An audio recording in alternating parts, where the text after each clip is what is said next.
Hello students, welcome to study smart with Pandey sir. Students, आपने AP की introduction की video और nth टर्म और सम का फॉर्मूला प्रूव करने वाली वीडियो आपने देख ली होगी। अब आप एक्सरसाइज नंबर 5.1 एपी की पहली एक्सरसाइज है, इसको स्टार्ट करते हैं हम। इस वाली एक्सरसाइज में क्वेश्चन बहुत इजी है, आपको कोई दिक्कत नहीं होगी। अगर आपने फॉर्मूले ठीक से लर्न कर रखे हो तो आपको किसी भी एक्सरसाइज को करने में कोई प्रॉब्लम नहीं आएगी। देखते हैं एक्सरसाइज का फर्स्ट क्वेश्चन क्या बोल रहा है, जरा उसको देख करके पढ़ करके समझते हैं। In which of the following situation there is the list of number involving made an arithmetic progression. बता इनमें जो क्वेश्चन दिए हैं इनमें कौन सी अरिथमेटिक प्रोग्रेशन है बोल रहा है, और अगर है तो क्यों है। आपने जैसे बोल दिया कि ये अरिथमेटिक प्रोग्रेशन है, तो आप कैसे बताओगे कि अरिथमेटिक प्रोग्रेशन है, ये पूछ रहा है। जैसे फर्स्ट वाला क्वेश्चन बोल रहा है, मैंने लिखा है a taxi fare after each kilometre when the fair is ₹15 for first kilometre. अगर आप देखेंगे फॉर फर्स्ट किलोमीटर जो फेयर है दैट इज ₹15 था। पहला किलोमीटर जब चलेंगे तो ₹15 की पेमेंट करनी पड़ेगी बोल रहा है। फिर बोल रहा है for the first kilometre and ₹5 for each additional kilometre. जब आप एडिशनल किलोमीटर जाएंगे तो आपको ₹5 देना पड़ेगा बोल रहा है। एक मिनट समझते हैं, हम वैसे समझते हैं। फर्स्ट जो टर्म आएगा कितना होगा, सेकंड टर्म कितना होना चाहिए, थर्ड टर्म कितना होना चाहिए, पहले हम टर्म जरा चेक कर लें। भाई जब हम फर्स्ट किलोमीटर चलेंगे तो हम ₹15 की पेमेंट करेंगे बोल रहा है। फर्स्ट वाले के लिए ₹15 करना पड़ेगा, आपको समझना पड़ेगा। पहले फर्स्ट वाले के लिए A करते हैं, सेकंड वाले के लिए D करते हैं, थर्ड वाले के A+2D हो जाता है, कोमा डैश डैश, ऐसे ऐसे पेमेंट करनी होती है। तो इसका मतलब अगर आप फर्स्ट किलोमीटर जाते हैं तो इतना रुपये देना पड़ रहा है बोल रहा है। एंड फॉर एडिशनल किलोमीटर, अब जितने भी आप एडिशनल किलोमीटर जाओगे उसके लिए ₹5 की पेमेंट करनी पड़ेगी। मतलब अगर आप फर्स्ट किलोमीटर जाते हैं, 1 किलोमीटर जाते हैं, फर्स्ट किलोमीटर के लिए पेमेंट कितना करना पड़ेगा, सेकंड किलोमीटर चलोगे तो मतलब 2 किलोमीटर चलोगे तो कितना पेमेंट करना पड़ेगा, 3 किलोमीटर चलोगे तो कितना पेमेंट करना पड़ेगा, वो समझाने की कोशिश कर रहा है। अगर फर्स्ट किलोमीटर जाओगे तो आपसे मतलब ये जो सीक्वेंस होती है वो ऐसी होनी चाहिए, मैं चेक करके देखता हूं। फर्स्ट वाले के लिए ₹15 देना पड़ेगा। 2 किलोमीटर जाओगे तो भैया पहला किलोमीटर जाने का ₹15 दोगे और अगला किलोमीटर जब जाओगे तो ₹5 और दोगे बोला ना। और एडिशनल किलोमीटर जितने आप एडिशनल किलोमीटर जाओगे उसके लिए ₹5 की पेमेंट आपको एक्स्ट्रा देनी पड़ेगी। फिर देखते हैं अगर आप 3 किलोमीटर जाओगे तो फर्स्ट किलोमीटर का ₹15 दोगे, प्लस जो सेकंड किलोमीटर जाओगे उसका ₹5 दोगे, प्लस जो और 1 किलोमीटर और गए होगे उसका इतना रुपीज दोगे। तो भैया चेक करते हैं, इसका मतलब ये वाला तो ₹15 आ रहा है, ये वाला सॉल्व करने पर ₹20 आ रहा है, ये वाला सॉल्व करने पर ₹25 आ रहा है। अब ये पूछ रहा है क्या ये एपी होगी, अगर एपी होगी या नहीं होगी उसका पता करना है तो इनका कॉमन डिफरेंस निकालना पड़ेगा। इसका मतलब 20 में से इतना माइनस करेंगे तो कितना आ रहा है बेटा, ₹5 आ रहा है। ₹20 में से ₹15 को माइनस करेंगे तो कितना आएगा, ₹5।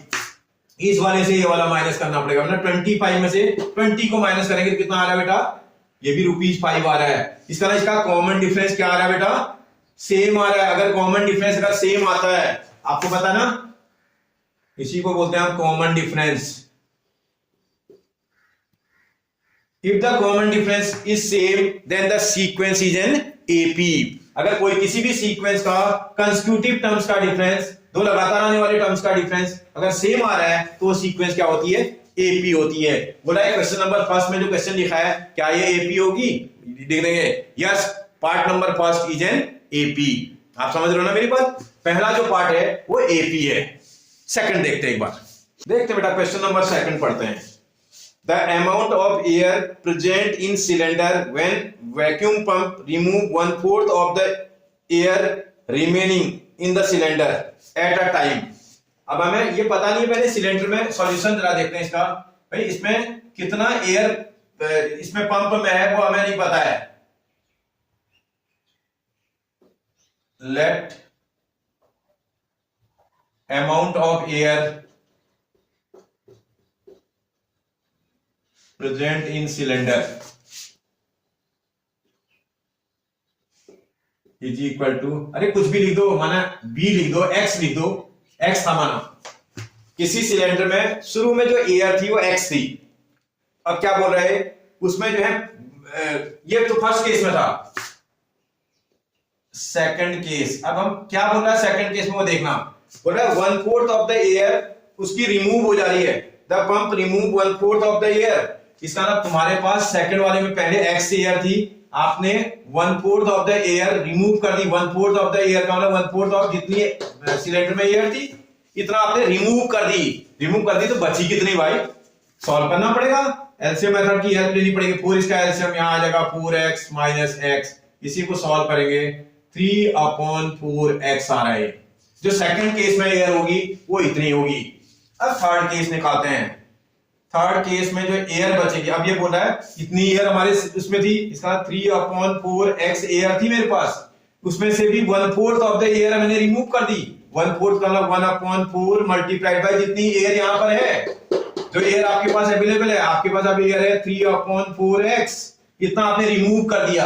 अगर आप थोड़ा सा ध्यान दें तो बेटा 4 into 4 कितना होता है 16, और यहाँ 4, 16 और 4 का एलसीएम 16। 4 से 16 को डिवाइड करेंगे कितना आएगा 4, 4 से 3 को मल्टीप्लाई करेंगे 4 3 जा 12x माइनस 16 से 16 को डिवाइड करेंगे कितना आएगा 1, और 1 को से 3 को मल्टीप्लाई करेंगे तो 3 आएगा और साथ में x भी है। इसी को सॉल्व कर दें तो ये सॉल्व करने पर 9/16x आ रहा है भैया, इसमें से इसको माइनस करेंगे 9 आएगा और 9/16x। अब एक बार देखते हैं जो फर्स्ट वाला टर्म था, सॉरी सेकंड टर्म में से, सेकंड टर्म में से केस में जो आया था, second case minus first case निकालो जरा।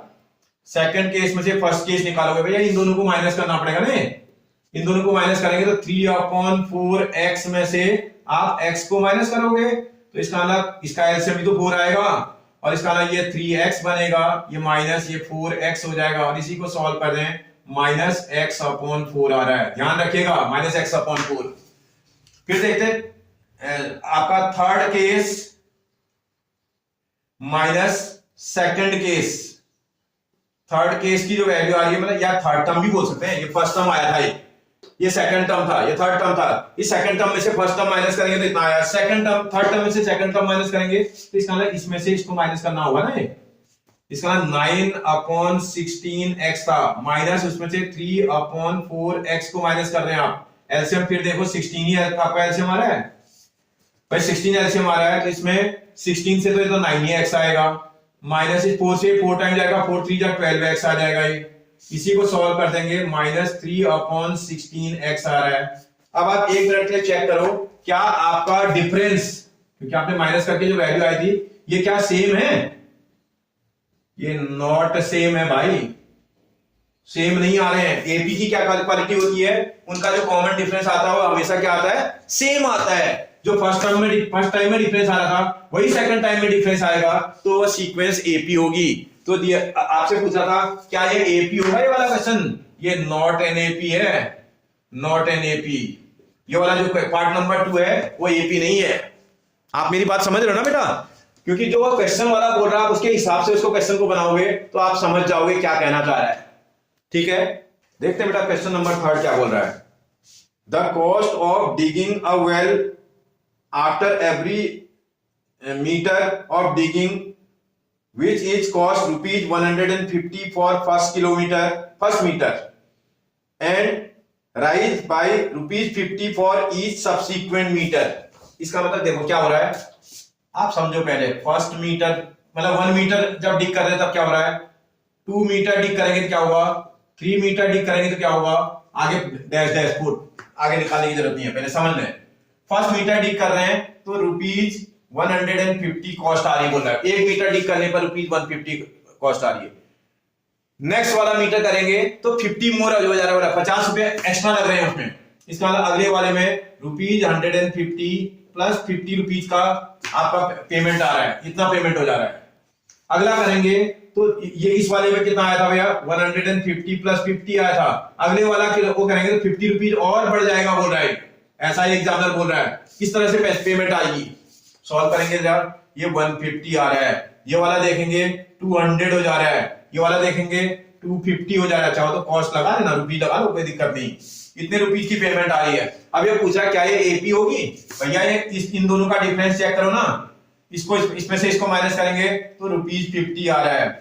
अगला देखो, इसमें से इसको माइनस करके देखो कितना आ रहा है बेटा, ये ₹50 आ रहा है। 250 में से 200 माइनस करेंगे तो ₹50 आएगा। क्या ये दोनों की शक्ल सेम दिखाई दे रही है आपको? ये जो डिफरेंस, ये कॉमन डिफरेंस इसको बोलते हैं, कॉमन डिफरेंस है ये। क्या ये सेम है, जिसको डी बोलते हैं आप? भैया अगर ये सेम आ रहा है, कॉमन डिफरेंस इसका सेम है, तो इसका मतलब ये वाला क्वेश्चन इज एन एपी है भाई। पूछ रहा है क्या ये एपी होगा? हाँ ये एपी होगा। पार्ट नंबर 3 एपी है इसका। इसका फर्स्ट वाला पार्ट और थर्ड वाला पार्ट एपी है, सेकंड वाला नहीं था। आगे देखते हैं बेटा पार्ट नंबर नेक्स्ट। बोला the amount of money in an account every year where ₹1000 deposit at the compound interest at ₹8% per annum. 8% per annum के रेट से 10,000 रुपीज ये डिपॉजिट कर रहा है भाई। इसका प्रिंसिपल मनी है, प्रिंसिपल मनी जिसको आप पी से रिप्रेजेंट करते हैं, जो कि ₹10,000 है।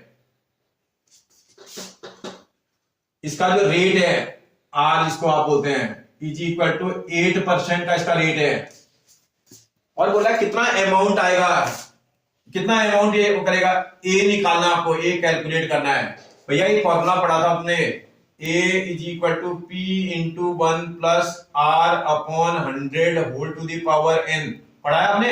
इसमें कैपिटल आर लगा लो, इसमें ये फॉर्मूला पढ़ा है आपने। अरे निकालो, 1 ईयर का ये आएगा, 2 ईयर के मतलब एन इज इक्वल टू 1 होगा तो इतना आएगा। तो इसका मतलब therefore amounts,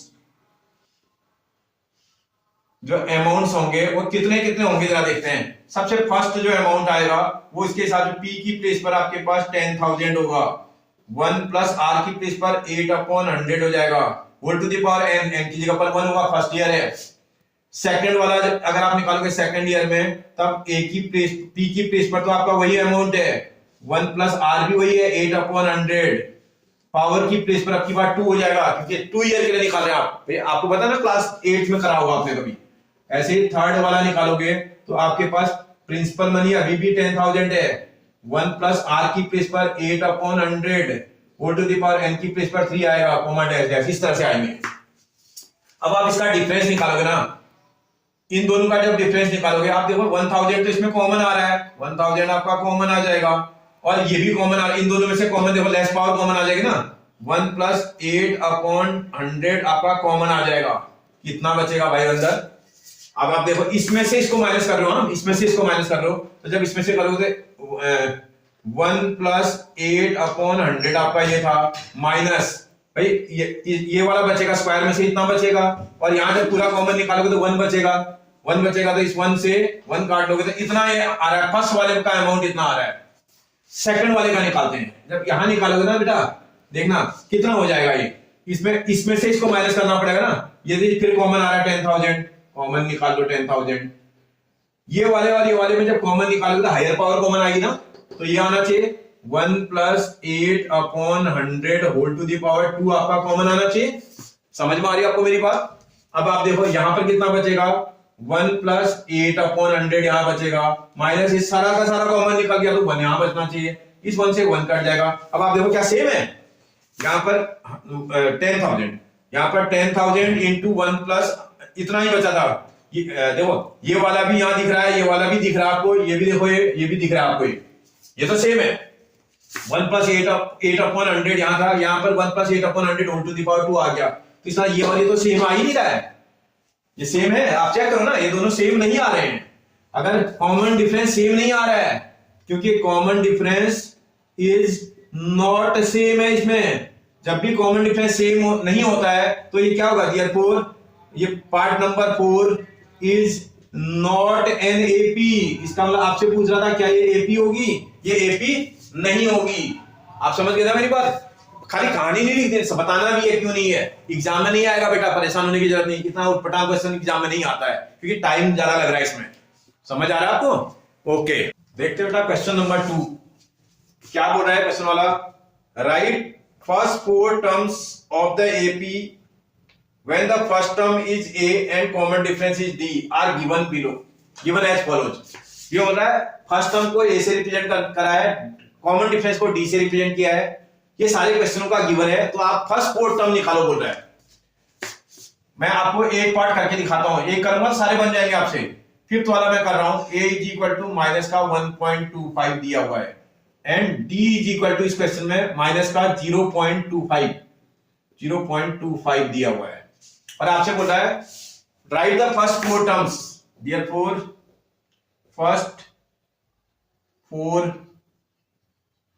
terms of the AP. किसी भी एपी के फर्स्ट फोर टर्म क्या होते हैं भैया, वो हमें समझ में आए। पहले किसी भी एपी का पहला टर्म ए होता है, अगला वाला टर्म a प्लस 2d होता है, नेक्स्ट वाला टर्म a प्लस d होगा, सेकंड वाला a प्लस d सेकंड वाला, अगला वाला a प्लस 2d आएगा, नेक्स्ट वाला a प्लस 3d आएगा। मैंने फोर टर्म लिख दिए 1 2 3 4। आपको पता है ना, किसी भी एपी के टर्म्स को लिखने के लिए आप डी डी ऐड करते जाते हैं तो निकलता जाता है। इसमें क्या करना है, ए और डी की वैल्यू तो रखनी है आपने। ए की प्लेस पर माइनस का 1.25 आ जाएगा, कॉमा अगला ए की जगह पर माइनस का 1.25 प्लस डी की प्लेस पर डी की वैल्यू वो भी माइनस का 0.25 आ रखा है, कोई टेंशन नहीं। ये देखो कॉमा, तीसरा टर्म निकालना है, ए की प्लेस पर माइनस का 1.25 बोल रहा है, चाहो तो ब्रैकेट में डाल दो, प्लस 2 मल्टीप्लाइड बाई आपके पास माइनस का 0.25 आएगा, कॉमा अगला वाला माइनस का 1.25 और प्लस आपका 3 मल्टीप्लाइड बाई डी की प्लेस पर डी की वैल्यू रख दोगे माइनस का 0.25। कैलकुलेशन थोड़ा केयरफुली करना है, बस आराम से करो। फर्स्ट वाला तो माइनस का 1.25 भी आएगा, कॉमा इसको देखोगे माइनस का 1.25 आ रहा है, प्लस इंटू माइनस क्या हो जाता है बेटा, माइनस, और ये वाला 0.25 आ जाएगा, कॉमा अगला देखेंगे माइनस का 1.25 आएगा, प्लस इंटू माइनस माइनस, इस 2 से इसको मल्टीप्लाई करेंगे तो 0.50 ही तो आएगा, 25 टू जा 50 होता है, कॉमा अगला देखेंगे माइनस का 1.25 प्लस इंटू माइनस माइनस, 3 से इसको मल्टीप्लाई करेंगे तो 0.75 आ जाएगा ये। फिर देखते हैं, कैलकुलेशन थोड़ा कर लेना, दैट इज इक्वल टू पहला वाला माइनस का 1.25 होगा, कॉमा इसको सॉल्व करेंगे, ये भी माइनस क्या कर दोगे भैया, मैथ्स में ऐड कर देंगे, इसको ऐड कर दोगे, माइनस का 1.50 आ रहा है, ऐड करना आता ना तुम्हें, 25 प्लस 25 50 और 1 साथ में आ जाएगा माइनस का 1 पॉइंट इतना, कॉमा इसको ऐड करेंगे, माइनस का भैया ऐड कर लेना 7.5 भी आ रहा है और 1 का यहाँ आएगा, माइनस का 1.75 आएगा, कॉमा अगला देखेंगे माइनस का, इसको ऐड करेंगे 0 आ रहा है, इसको ऐड करेंगे 9 और 1 10 का 0 कैरी इक्वल टू 1 और साथ में 2 आ जाएगा, ये माइनस का 2.0, ये 2 ही बोलते हैं उसको। बोला था फर्स्ट के 4 टर्म लिख दो इस सीक्वेंस के, आप बोला था फर्स्ट 4 टर्म क्या होंगे, फर्स्ट 4 टर्म इस एपी के ये होंगे। अगर आपके समझ में ये वाला आ गया हो तो बाकी पार्ट्स को आप आसानी से कर सकते हैं, कोई दिक्कत है आपको? एक और करके दिखाऊं क्या, एक और करें, चलो एक और कर देते हैं। 4 देखते हैं, ए की प्लेस पर यहां -1 दिखाई दे रहा है, डी की प्लेस पर यहां 1/2 दिखाई दे रहा है। भैया जब पार्ट नंबर 4 करेंगे तो देखो क्या हो रहा है, ये 4 टर्म्स हो जाएंगे, ये बदलते नहीं है। फाइंड द फर्स्ट 4 टर्म, बोल रहा है पहला टर्म ये होगा, अगला a प्लस डी होगा, नेक्स्ट वाला a प्लस 2d होगा, अगला वाला a प्लस 3d होगा। जब आप निकालना स्टार्ट करेंगे देखो a की जगह पर a की वैल्यू -1 रखोगे, कॉमा अगला a की जगह पर -1 फिर प्लस का 1/2 आएगा, कॉमा अगला वाला a की जगह पर -1 प्लस 2 मल्टीप्लाइड बाय d की प्लेस पर 1/2 रखोगे, कॉमा फिर उसके बाद a की जगह पर माइनस का 1 प्लस 3 इंटू डी की प्लेस पर 1/2 रखेंगे। आराम से सॉल्व करना, दैट इज इक्वल टू -1 आएगा, कॉमा इनको एलसीएम मेथड से सॉल्व करना पड़ेगा, इसका एलसीएम आ जाएगा 2 से इसको मल्टीप्लाई करेंगे माइनस का 2 आएगा, ये प्लस का 1 आएगा, कॉमा यहां भी ये चाहो तो वो करो, कट जा रहा है -1 और वो +1 आ रहा है, ये -1 आ रहा है और वहां देखेंगे तो +1 आ रहा है, कॉमा यहां देखोगे ये कैंसिल नहीं हो रहा, -1 और चाहो तो एलसीएम ले सकते थे, यहां ले लो एलसीएम, इसका एलसीएम 2 आ जाएगा, ये भाई 3 इंटू 1/2 3/2 होता है ना बेटा, 2 से इसको मल्टीप्लाई करेंगे माइनस का 2 आएगा, प्लस 2 से इसको डिवाइड करेंगे 1 आएगा, 1 से 3 को मल्टीप्लाई करेंगे 3 आ जाएगा। फिर देखो आप क्या आ रहा है, ये -1 आ रहा होगा, कॉमा इसको सॉल्व कर दो, -2 में से 1 जाएगा तो -1 आएगा और नीचे 2 भी आएगा, कॉमा 1 में से 1 जाएगा तो 0 आ जाएगा, कॉमा अगला देखो 3 में से 2 जाएगा तो 1 आएगा तो 1/2 आएगा। बोला था इस एपी के 4 टर्म लिख दो, एपी के 4 टर्म ये हो जाएंगे। बात समझ में आ रही है आपको? कोई कंफ्यूजन? आप इसमें इसको अपने आप करोगे, डू इट योरसेल्फ, इसको अपने आप करोगे, समझ में आ रहा है, इसको भी अपने आप करोगे। अब डू इट योरसेल्फ। समझ आया बेटा? कोई कंफ्यूजन? मैंने 3 पार्ट आपके लिए छोड़ दिए, 2 पार्ट मैंने करके आपको दिखा दिए। जैसे मैंने किए वैसे ही आपको बाकी के रिमेनिंग पार्ट्स करने हैं। देखते बेटा क्वेश्चन नंबर 3 बोल रहा है फॉर द फॉलोइंग एपीज, ये एपीज है बोल रहा है, फॉर द फॉलोइंग एपीज बोल रहा है, एपी है, ठीक है।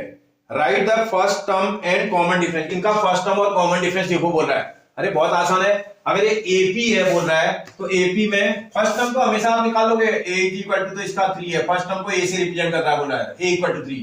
इसका कॉमन डिफरेंस निकालो बोल रहा है d निकालने के लिए क्या करना पड़ेगा, 2 कंसेक्यूटिव टर्म्स का डिफरेंस निकालना बेटा। कोई बोले मैं यहां निकालूंगा तो चलेगा, कोई बोले मैं तो इन दोनों का निकालूंगा तब भी चलेगा, कोई इनका निकालना चाहे इनका भी निकाल सकता है, मतलब कंसेक्यूटिव टर्म्स होने चाहिए। और बाद वाले में से पहला वाला टर्म माइनस करना है, बाद वाले में से पीछे, मतलब जो बाद में आता है उससे पहला वाला टर्म माइनस करना। कहने का मतलब 1 में से 3 माइनस कर, 3 माइनस 1 नहीं करना है, 1 माइनस 3 बाद वाला टर्म जो बाद में आता है, मतलब a2 माइनस a3 होता है फॉर्मूला इसका, a2 माइनस a1, मतलब सेकंड टर्म में से फर्स्ट टर्म माइनस करेंगे, a2 में से a1 को माइनस करेंगे। तो भैया अगर आप सॉल्व करोगे 1 प्लस 1 माइनस क्या करते हैं बेटा, माइनस करते हैं, तो इसमें से इसको माइनस करेंगे 2 आएगा। साइन किसका लेते हैं बेटा, लार्जेस्ट नंबर के इन फ्रंट वाला, तो माइनस का साइन आएगा, इसका कॉमन डिफरेंस होगा -2। इसका निकाल के देखोगे तो a तो इसका -5 आ रहा है, इसी को तो a बोलते हैं, फर्स्ट टर्म ये हमेशा a से रिप्रेजेंट किया जाता है, फर्स्ट टर्म है a है। कॉमन डिफरेंस निकालो बोल रहा है, इन दोनों को माइनस कर लो तो निकल आएगा। भैया बाद वाले में से पहला वाला माइनस करना है, d निकालने के लिए बाद में आ रहा है -1 माइनस उसमें से आप 5 को माइनस के 5 को माइनस कर देंगे। सॉल्व कर लेना बेटा, -1 ये माइनस इंटू माइनस प्लस का 5 हो जाएगा, और इसी को सॉल्व करें, 5 में से 1 माइनस करेंगे कितना आ जाएगा, 4 आ रहा है कॉमन डिफरेंस। कोई बोले सर मैं तो यहां नहीं निकालूंगा यहां निकालूंगा तब भी उतना ही आएगा बेटा। ये देखो बाद वाले में से पहला माइनस करना तो 7 में से 3 माइनस करेंगे तब भी कितना आएगा, 4 ही आएगा। बात समझ में आ रही है आपको? ऐसे यहां भी पूछ रहा है, यही तो होगा इसका first term, a equal to 1/3 है। इसका d कैलकुलेट करना क्या बताया था बेटा मैंने, बाद वाले में से पहला वाला टर्म माइनस करना है, बाद वाला का मतलब 5/3 में से 1/3 को माइनस करना है। आप ध्यान रखना फॉर्मूला लर्न करके रखना, a2 minus a1, a3 minus a2, मतलब कंसेक्यूटिव टर्म में बाद वाले में से पहला वाला माइनस करना है। अरे बेटा इसका एलसीएम ही तो निकालना पड़ेगा, 3 इसका एलसीएम आएगा तो 5 - 1, इसी को सॉल्व करेंगे तो 4/3 आ जाएगा। बात समझ में आ रही है? कहीं निकालो आप, 2 कंसेक्यूटिव टर्म्स का डिफरेंस कॉमन डिफरेंस होता है। ऐसे इसमें भी देखो, ये वाला तो a है, सीधा सीधा a equal to 0.6, d calculate करना है, किसी भी बाद वाले टर्म से पहला वाला टर्म माइनस 1.7 में से 0.6 को माइनस कर देंगे तो मुझे लगता है 1.1 आ रहा है। आपको कोई प्रॉब्लम होगी बेटा इसमें? मुझे तो लगता है बहुत इजी है, हो जाएगा आपसे। देखते हैं next question number 4, which of the following are AP, बोला है सीक्वेंस आपको गिवन है, इनमें कौन सी एपी है बोल रहा है। If they form AP find the common difference and right the 3 more terms, बोल रहा है अगर ये एपी है तो उसका कॉमन डिफरेंस बताओ बोल रहा है, और कॉमन डिफरेंस बताने के बाद नेक्स्ट के 3 टर्म्स और निकालने हैं, 3 मोर टर्म निकालने, जितने दिए हैं उसके बाद के 3 मोर टर्म्स। ठीक है, कोई दिक्कत नहीं भाई, क्या पता चलेगा, एक काम करना पड़ेगा, मुझे कॉमन डिफरेंस चेक करना पड़ेगा। देखो इसमें क्या क्या कंडीशन है, ये वाला a1 है, ये वाला a2 है, ये वाला a3 है, ये वाला a4 है, मुझे सारे टर्म दे रखे हैं। अब मुझे क्या करना है, सबसे पहले मुझे a2 माइनस a1 को चेक करना पड़ेगा। a2 में से a1 माइनस करेंगे बेटा, 4 में से 2 माइनस करेंगे तो आंसर कितना आएगा, 2। ये एक ही नहीं करना है, बहुत सारे करने हैं, सारे करके चेक करने पड़ेंगे, सारे का मतलब जब तक सेम आता जाएगा तो करते रहना है। ऐसे a3 में से a2 को माइनस करना है, a3 में से a2, इस तरह 8 में से 4 को माइनस करेंगे 4 आएगा। क्या सेम आए हैं भाई, ये वाला टर्म और ये वाला टर्म सेम नहीं आ रहा है तो आगे चेक नहीं करना। क्यों चेक कर रहे हो, यही से पता चल जा रहा है ए भी नहीं है, ये लिख दूंगा, common difference is not same, इसका कॉमन डिफरेंस सेम नहीं आ रहा है। Therefore आपके पास जो दिया था ना 2, 4, 8, 16 comma dash dash is not an AP, ये एपी नहीं है बेटा। अगर एपी नहीं है आपको कुछ नहीं करना है, एपी होती तो तब आपका जो कंडीशन है वो निकालनी होती। अगर एपी होती तो आप इसका कॉमन डिफरेंस निकाल देते, उसके बाद बोला था नेक्स्ट के 3 टर्म और निकालो, 3 मोर टर्म निकालो। तो इस तरह 4 तक तो नंबर टर्म दे रखा है, 5th टर्म 6th टर्म और 7th टर्म आपको निकालना पड़ता। ये तो एपी है ही नहीं, तो आगे निकालना है ही नहीं। बात समझ में आ गई आपको? तो देखते हैं, एक मिनट इसको छोड़ते हैं, एक क्वेश्चन में और करके दिखाता हूं आपको। देखते हैं बेटा, इसी का थर्ड पार्ट मैंने ले लिया। ऐसा क्वेश्चन लिखा था, अगर आप थोड़ा समझें, ये फर्स्ट टर्म है इसको A1 से रिप्रेजेंट करते हैं, सेकंड टर्म है उसको A2 से रिप्रेजेंट करते हैं, थर्ड टर्म है इसको A3 से रिप्रेजेंट करते हैं, फोर्थ टर्म है A4 से रिप्रेजेंट कर देते हैं। ठीक है, कर लोगे तो करना क्या होगा आपको? सबसे पहले आप A2 में से A1 को माइनस करेंगे, A2 में से A1, सेकंड टर्म में से फर्स्ट टर्म को, माइनस का 3.2 था, इसमें से आप माइनस करेंगे फर्स्ट वाले टर्म को जो कि माइनस का 1.2 दिखाई दे रहा है आपको। आराम से ब्रैकेट ओपन करना, माइनस का 3.2 आएगा, माइनस इंटू माइनस प्लस का 1.2 आ रहा है, और इसी को अगर कैलकुलेट करते हैं, एक प्लस एक माइनस क्या करते हैं बेटा? माइनस कर देते हैं, और बड़े में से छोटा माइनस करते हैं। 3.2 में से 1.2 माइनस करेंगे तो 2.0 आएगा। प्लस का आएगा कि माइनस का आएगा? माइनस का आएगा, लार्जर नंबर का साइन लगाएंगे। फिर आप अगला नंबर A3 माइनस A2 निकाल लेना। A3 की प्लेस पर आप देखो माइनस का 5.2 दिख रहा है, माइनस A2 की प्लेस पर माइनस का 3.2 नजर आ रहा है। इसी को आप ओपन कर लेना जरा, माइनस का 5.2 माइनस इंटू माइनस प्लस हो जाएगा 3.2, और इसी को माइनस कर देंगे भैया, 2 में से 2 गया 0 आ जाएगा, 5 में से 3 जाएगा 2 आ जाएगा, पॉइंट यहां लगेगा और साइन लार्जर नंबर का लगाएंगे माइनस का 2.0। ये दोनों सेम आ गया, अभी चेक करना पड़ेगा। फिर इसका A4 माइनस A3 चेक करना पड़ेगा। कहने का मतलब कि इन दोनों का डिफरेंस निकालना पड़ेगा, आप समझ रहे हो ना मेरी बात? फिर इसके बाद इन दोनों का भी डिफरेंस चेक करना पड़ेगा, फिर इन दोनों का भी डिफरेंस चेक करना पड़ेगा। आप आराम से करिएगा। मैंने आप A4 माइनस A3 निकाल दिया, A4 की प्लेस पर माइनस 7.2, माइनस इसकी प्लेस पर माइनस का 5.2, ब्रैकेट आप ओपन करेंगे, माइनस का 7.2, माइनस इंटू माइनस क्या हो जाएगा बेटा? ये प्लस हो जाएगा 5.2, एक प्लस एक माइनस, फिर माइनस करोगे आएगा 2.0, साइन लार्जेस्ट नंबर का लगाएंगे। तो ये अगर आप एक बार शकल को चेक करोगे ना, ये शकल, इसकी शकल और इसकी शकल देखने में सेम लग रही है। अगर ये जो डिफरेंस होता है इसको कॉमन डिफरेंस बोलते हैं। कॉमन डिफरेंस इसका सेम आ रहा है, लिखना पड़ेगा common difference is same. Therefore का कॉमन डिफरेंस सेम है तो भैया ये माइनस का 1.2 कॉमा माइनस का 3.2 कॉमा माइनस का 5.2 कॉमा माइनस का 7.2 comma dash dash is an AP. पूछ रहा था क्या ये एपी होगी? हाँ ये एपी होगी। क्यों होगी भैया? क्योंकि इसका कॉमन डिफरेंस सेम है। तो ऐसी कंडीशन में इसका कॉमन डिफरेंस निकालो। बोला अरे डी से ही तो कॉमन डिफरेंस बोलते हैं, जो कि -2 आ रहा है। अगर आप ध्यान दें तो डी कितना आएगा बोल रहा था, -2 आएगा। बोला नेक्स्ट के टर्म्स लिखो बोल रहा है, तो यार लिख देते हैं। देयरफॉर आपसे पूछ रहा था नेक्स्ट 3 टर्म्स आर, भैया क्या क्या होंगे आज जरा देख लो। A4 तक आप निकाल चुके हो। अगला जो टर्म आएगा वो A5 आएगा, कॉमा A6 आएगा, कॉमा A7 आएगा। आप मेरी बात समझ रहे हो ना? A4 तक के तो आपके टर्म है। नेक्स्ट 3 और निकालने के लिए बोला अगला A5 आएगा, फिर A6 आएगा, फिर A7 आएगा। A5 कैसे निकालते हो भाई आप? A5 निकालने का फॉर्मूला A + 5 - 1, जिसको आप 4D बोलते हो।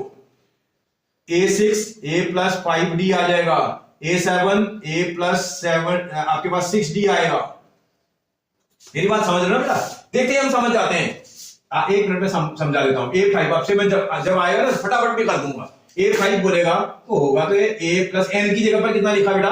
5 लिखा है, तो A + n - 1 × D तो फॉर्मूला होता है भाई। nth टर्म निकालने का फॉर्मूला क्या होता है? A + n - 1 × D।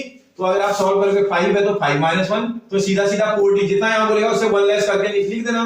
तो A5 का मतलब A + 4D, A20 का मतलब A + 19D। अब समझ में आ गया ना तुम्हें? जब आप समझने लगोगे तो फिर काम करना आसान हो जाएगा। A की प्लेस पर A की वैल्यू देखो, आपको पता ना ये वाला A होता है। A की प्लेस पर अगर आप चाहो तो लिख लेना यहाँ A = माइनस का 1.2 है। कोई कंफ्यूजन ना हो आपको, A भी लिख दिया मैंने। A की वैल्यू -1.2 है, प्लस 4 × D की प्लेस पर D की वैल्यू -2 है। आराम से करना, कॉमा अगला A की प्लेस पर माइनस का 1.2 और उसके बाद प्लस D की 5 × D की प्लेस पर आपके पास -2, कॉमा A की प्लेस पर माइनस का 1.2 प्लस 6 मल्टीप्लाइड बाय D की प्लेस पर D की वैल्यू फिर से -2। फिर थोड़ा सॉल्व भी कर लेना। माइनस का 1.2 plus into minus plus into minus 4 2 जा 8, कॉमा फिर देखो माइनस का 1.2 प्लस इंटू माइनस 5 2 जा 10, कॉमा माइनस का 1.2 प्लस इंटू माइनस माइनस 6 2 जा 12। भैया सॉल्व करना आराम से, इसको सॉल्व करेंगे, माइनस का 9.2 आ जाएगा, कॉमा ये दोनों माइनस के हैं ऐड जाएंगे, माइनस का 11.2 हो जाएगा, कॉमा ये दोनों माइनस के थे ऐड हो जाएंगे, 12 प्लस 1 13.2 हो जाएगा। आपसे बोला था नेक्स्ट के 3 टर्म्स निकाल के दिखाओ, तो नेक्स्ट 3 टर्म क्या क्या हो जाएंगे भैया, माइनस का 9.2, माइनस का 11.2, माइनस का सॉरी माइनस साइन भी आएगा इसमें, माइनस का 13.2, साइन रिमेन सेम ना, माइनस साइन लगा रहेगा उसमें, कोई कंफ्यूजन है बेटा? एक और क्वेश्चन मैं आपको समझाता हूं रूट वाला, बाकी सब आप करोगे खुद। बेटा मैंने 12th वाला पार्ट पकड़ा है, कुछ ऐसा लिखा हुआ है √2, √8, √18, √32। अभी तो समझने में कई लोगों को लगा हुआ है ये √8 से √2 माइनस करेंगे √6 आएगा, √18 से √8 माइनस करेंगे √10 आ जाएगा। बेटा ऐसा नहीं होता, आपने पिछला चैप्टर सर्ट्स पढ़ा था, ऐसे नहीं माइनस होता है। आपको जब भी रूट का टर्म आता है आप उसको लास्ट सॉल्यूशन तक सॉल्व करेंगे। जैसे अगर आप थोड़ा देखें, स्क्वायर रूट ऑफ 8 जो दिखाई दे रहा है आपको, उसको आप ऐसा भी तो लिख सकते थे, 2 इंटू 2 इंटू 2 लिख सकते हैं क्या? 8 के फैक्टर है भाई, प्राइम फैक्टर ये, इसको ऐसा लिख सकते हैं, इसका ऐसा कर देंगे तो इसका 8 आउटसाइड द रूट आ जाएगा, इसका 2√2 भी लिख सकते हैं, इसको 8 को 2√2 भी लिख सकते हैं। तो अगर आप देखें √2, √8, √18, √32 और डैश डैश ऐसा लिखा था। इसको मैं जब सॉल्व करना शुरू करूंगा तो ये √2 तो √2 ही रहेगा, ये वाला √8 मेरे ख्याल से 2√2 बन जा रहा है, आपको नीचे बना के दिखा रखा है मैंने। ऐसे स्क्वायर रूट ऑफ 18 को अगर एक मिनट चेक करेंगे आप, स्क्वायर रूट 18 देखा जाए तो भाई स्क्वायर रूट ऑफ 18 को 3 इंटू 3 इंटू 2 भी तो लिख सकते हैं, 9 2 जा 18 होता है, और दो 3 को में से एक 3 आउटसाइड द रूट ले लेंगे तो ऐसा तो आ जाएगा, ये इज इक्वल टू 3√2 आ जाएगा, कॉमा अगला वाला 32 को देखोगे, 32 को भी 2 इंटू 2 इंटू 2 इंटू 2 इंटू 2, 32 के प्राइम फैक्टर आपको आते होंगे भाई, रूट ऑफ 32 था ये, इसको ऐसा भी लिख सकते हैं, प्राइम फैक्टर निकाल लेना भैया, 1 to a पेयर के से बाहर आ जाएगा तो 2 इंटू 2 आउटसाइड द रूट आ जाएगा, तो इसी को हम 4√2 भी लिख सकते हैं। आपको बात समझ में आ रही है? और कॉमा डैश डैश ऐसा ही आ रहा था, मैंने एपी को थोड़ा सा अच्छे से सॉल्व कर दिया। अब ये मुझसे पूछ रहा है क्वेश्चन में आगे, आप समझ गया, इसके इस वाले टर्म को मैं A1 से रिप्रेजेंट कर दूंगा, इस वाले को मैं A2 से रिप्रेजेंट कर दूंगा, इसको मैं A3 से रिप्रेजेंट कर दूंगा, इसको मैं A4 से रिप्रेजेंट कर दूंगा। अब मैं सबसे पहले क्या निकालूंगा भाई, A2 माइनस A1 सबसे पहले कैलकुलेट करूंगा। A2 का मतलब 2√2 माइनस √2 इज इक्वल टू, अब ये सॉल्व हो सकता है क्योंकि ये 2 मैंगो माइनस 1 मैंगो लग रहा है, देखो √2 लाइक देखो शकल के देखने में सेम लग रहे हैं, मैंगो देखो 2 मैंगो में से 1 मैंगो माइनस करेंगे तो 1 मैंगो आता ना बेटा, ऐसे 2√2 में से √2 माइनस करेंगे तो कितना आ जाएगा बेटा, √2 आ जाएगा। ऐसे A3 माइनस A2 निकाल लेना भाई, A3 ये था 3√2, उसमें से 2√2 माइनस करना है, 3√2 में से 2√2 माइनस करेंगे कितना आ जाएगा, फिर से √2 आ जाएगा। ऐसे A4 माइनस A3 चेक करें ना, A4 यहां ढूंढना पड़ेगा तुमको, A4 की प्लेस पर 4√2 नजर आ रहा है, माइनस इसकी प्लेस पर 3√2 नजर आ रहा है, 4√2 में से 3√2 माइनस करूंगा फिर से कितना आ जाएगा, √2। अब आप एक मिनट के लिए इनकी शक्ल चेक करो जरा, क्या इसकी शक्ल और इसकी शक्ल आपको सेम दिखाई दे रही है? इनको माइनस करने पर मेरी वैल्यू सेम आ रही है, तो लिखेंगे इसको, इसी को तो कॉमन डिफरेंस बोलते हैं, कॉमन डिफरेंस इज सेम आ रहा है, इसमें आ रहा है सेम। अगर कॉमन डिफरेंस सेम आ रहा है तो ये सीक्वेंस क्या होनी चाहिए भाई बेटा, AP होनी चाहिए। √2 √8 square root 18 square root 32 dash dash is an AP। पूछ रहा था तुमसे क्या ये AP होगी, अगर कॉमन डिफरेंस सेम होगा तो AP होगी, ये AP होगी भाई। अगर AP होगी तो भैया इसका first term A is equal to √2 आ रहा है, इसका कॉमन डिफरेंस इसको आप D से रिप्रेजेंट करते हैं, सॉल्व करने पर मेरा √2 आया था।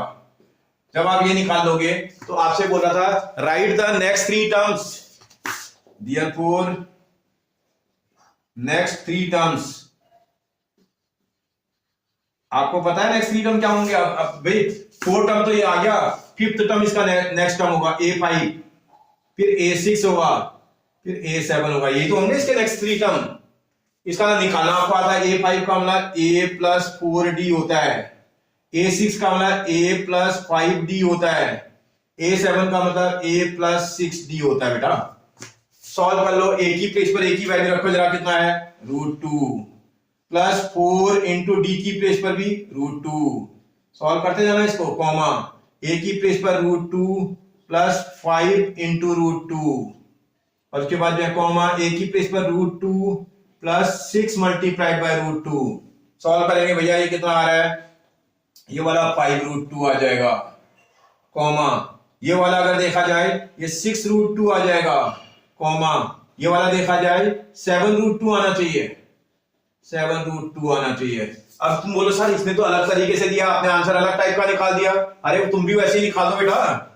ये देखो ये वाला कितना हो जाएगा, 5 का √50 होना चाहिए, कैसे पता चल गया मुझे, अरे क्या भैया ये जो 5√2 था ना बेटा, 5 को रूट के अंदर ले जाओगे तो क्या एक ही नंबर ले जाओगे क्या, कितने बार मल्टीप्लाई करके ले जाते हैं रूट के अंदर, जब ले जाओगे तो 2 2 बार आएगा, तभी तो पेयर से एक पेयर बाद में से 1 नंबर बाहर आएगा, इंटू 2 इसका ना इतना आएगा, ये 5 5 जा 25 2 जा 50, अगला निकालोगे 6 6 जा 36 2 जा 72 होना चाहिए, समझ में आ रहा है तुम्हें, अब तुम कर लोगे ना 6 इंटू 6 मल्टीप्लाई बाय 2 आएगा, 6 6 जा 36 मल्टीप्लाई बाय 2 72, अगला देखो 7 7 जा 49 मल्टीप्लाई बाय 2 98, समझ आया आपको। आपसे पूछ रहा है कि अगले 3 नंबर क्या होंगे, अगले 3 नंबर √50 √72 √98 होने चाहिए, आपसे बन जाएगा, कोई कंफ्यूजन, समझ आ रहा है आपको। अब आप देख लो पहले बाकी के पार्ट्स आप खुद करोगे, डू इट योरसेल्फ वाली प्रॉपर्टी लगा करके बाकी के रिमेनिंग सारे पार्ट्स को आप बनाना। अगर कोई सॉल्व करने पर किसी तरह की तुम्हें कोई प्रॉब्लम आएगी आप मुझे कमेंट में लिख देना, मैं उस वाले पार्ट को आपका सॉल्व करके दिखा दूंगा, ठीक है बेटा। आप कमेंट कर लेना मुझे, अगर कोई भी दिक्कत आपको लग रही होगी इसमें या पीछे किसी क्वेश्चन में तो आप मुझे कमेंट करके बताइएगा। अगर कोई प्रॉब्लम लग रही होगी तो मैं उसको जितना इजीएस्ट वे हो सकता है उससे सॉल्व करके आपको बताने की कोशिश करूंगा, ठीक है बेटा। बेटा अब आपको अगर पूरा वीडियो अच्छा लगा हो तो अपना इसको वीडियो को शेयर कर दें, लाइक कर दें और सब्सक्राइब कर दें, जिससे कि मेरा भी मोटिवेशन बढ़ता रहे, ठीक है ना। और अपने फ्रेंड्स को भी जरूर बता दीजिए ताकि इसका वीडियोस का फायदा वो भी उठा पाए। थैंक यू बेटा।